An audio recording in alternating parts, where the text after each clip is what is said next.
অসমৰ জনপ্ৰিয় অভিনেতা যতীন বৰা হঠাৎ উপস্থিত হ'লহি গহপুৰত নতুনকৈ আৰম্ভ হোৱা মেডিচিটি গহপুৰ নামৰ ক্লিনিকত।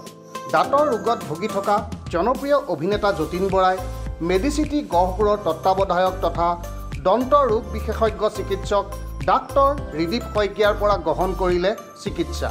ডাক্তৰ ৰিদীপ শইকীয়াৰ দ্বাৰা চিকিৎসা গ্ৰহণ কৰি তাৎক্ষণিকভাৱে দাঁতৰ অসুবিধাৰ পৰা উপশম লাভ কৰি যথেষ্ট সন্তুষ্টি প্ৰকাশ কৰিলে অভিনেতা যতীন বৰাই।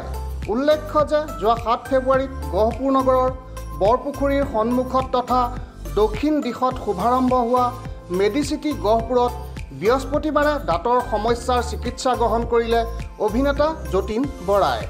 ডাক্তৰ ৰিদীপ শইকীয়াৰ সঞ্চালনাত পৰিচালিত মেডিচিটি গহপুৰ নামৰ multi speciality clinic and diagnostic চেণ্টাৰত মেডিচিন, শিশুৰোগ, মুখ আৰু দন্ত ৰোগ, স্ত্ৰী প্ৰসূতি অৰ্থাৎ IVF, অস্থিৰোগ, চৰ্মৰোগ, শল্য ৰোগৰ বিশেষজ্ঞ চিকিৎসকে চিকিৎসা সেৱা আগবঢ়াব।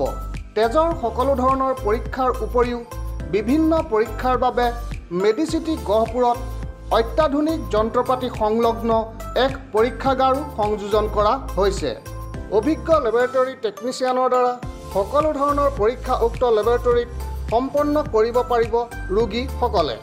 ঔষধ পাতিৰো সুব্যৱস্থা থকা মেডিচিটি গহপুৰত মুখ আৰু দন্ত ৰোগ বিশেষজ্ঞ চিকিৎসক ডাক্তৰ ৰিদীপ শইকীয়া, শল্য ৰোগ বিশেষজ্ঞ চিকিৎসক ডাক্তৰ মনোজ কুমাৰ মিলিয়ে প্ৰতিদিনে সেৱা আগবঢ়োৱাৰ লগতে স্ত্ৰী প্ৰসূতি ৰোগ বিশেষজ্ঞ চিকিৎসক ডাক্তৰ অমিয়া কছাৰীয়ে দেওবাৰে, চৰ্মৰোগ বিশেষজ্ঞ চিকিৎসক ডাক্তৰ তনয়া ভট্টাচাৰ্যই দেওবাৰে, মেডিচিন বিশেষজ্ঞ চিকিৎসক ডাক্তৰ বিনীত তিৱাৰীয়ে শনিবাৰে চিকিৎসা সেৱা আগবঢ়াব।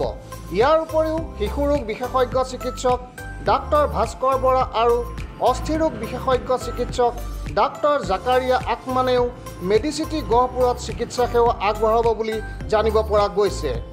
অধিক তথ্যৰ বাবে মেডিচিটি গহপুৰৰ যোগাযোগৰ নম্বৰ হৈছে 9101728626।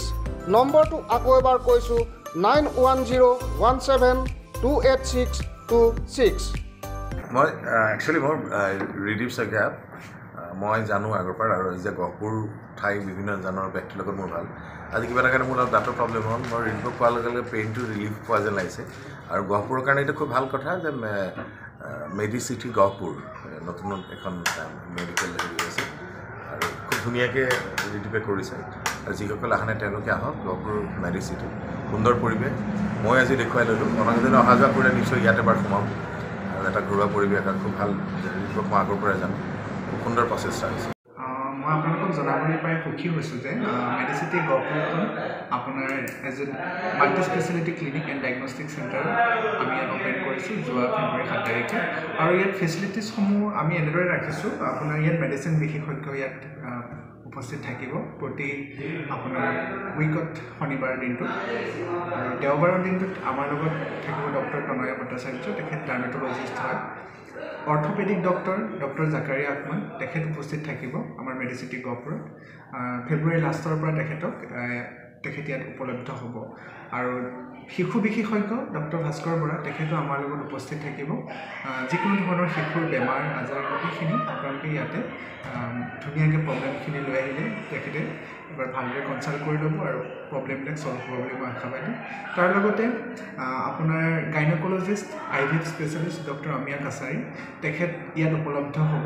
আৰু এইটো আমাৰ কাৰণে বহুত সুখবৰ, কাৰণ IVF যিটো ইনফাৰ্টিলিটি যিটো প্ৰব্লেম এতিয়া সমাজত বৰ্ধিত হাৰত দেখা পোৱা গৈছে, কাৰণ because of stress, because of economic stress, বহু ধৰণৰ এনেকুৱা প্ৰব্লেম সকলো প্ৰায়খিনি দম্পতীৰে দেখিবলৈ পোৱা যায় আজিকালি। সেইকাৰণে 30 ইয়াৰ্ছৰ ওপৰত যিখিনি ধৰক দম্পতি থাকে, তেওঁলোকে যদি বিচাৰে এবাৰ আপোনাৰ ধৰক কাউন্সেলিং কৰিব পাৰিব। আৰু লগতে আপোনাৰ আৰু এজন দুজন বিশেষজ্ঞ ব্যক্তি আমাৰ লগত থাকে, তেখেতলোক ডক্টৰ মনোজ কুমাৰ মিলি, তেখেত চাৰ্জিকেল ডক্টৰ হয়, জেনেৰেল চাৰ্জন হয়, তেখেতে ইয়াত উপলব্ধ হয়। প্ৰতিদিনে আপোনাৰ মৰ্ণিং আৰু ইভিনিং সময় অনুযায়ী পেচেণ্ট আহিলে আমাৰ লগত তেখেত এভেইলেবল থাকে। আৰু লেবৰেটৰী যিখিনি ব্লাডৰ টেষ্ট হওক, আপোনাৰ পেচাবৰ টেষ্ট, শৌচৰ টেষ্ট, এই গোটেইখিনি টেষ্ট ইয়াত ধুনীয়াদৰে আপোনাৰ কৰিব পৰা হ'ব। লগতে ECGৰো ধুনীয়া সুবিধা আছে। যিমানখিনি পাৰোঁ মোৰ ফালৰ পৰা স্বাস্থ্যৰ ক্ষেত্ৰত মানে ধৰক এটা হাইজিন মেইনটেইন কৰি ষ্টেৰিলাইজেশ্যন প্ৰক্ৰিয়াৰে কেনেদৰে ভাল স্বাস্থ্যৰ যত্ন ল'ব পাৰি তাৰ ওপৰত মই গুৰুত্ব দিছোঁ আৰু যিমান পাৰোঁ চেষ্টা কৰিছোঁ। আপোনালোক নিশ্চয় এবাৰ ভিজিট কৰিব আৰু এজ এ ডেণ্টিষ্ট মই ইয়াত সদায় এভেইলেবল আছোঁ। ৰাতিপুৱা 10 বজাৰ পৰা আবেলি 6 বজালৈকে মই ইয়াত এভেইলেবল আছোঁ। চ' আপোনালোকক মই এইখিনিয়ে জনাব বিচাৰিছোঁ। ধন্যবাদ।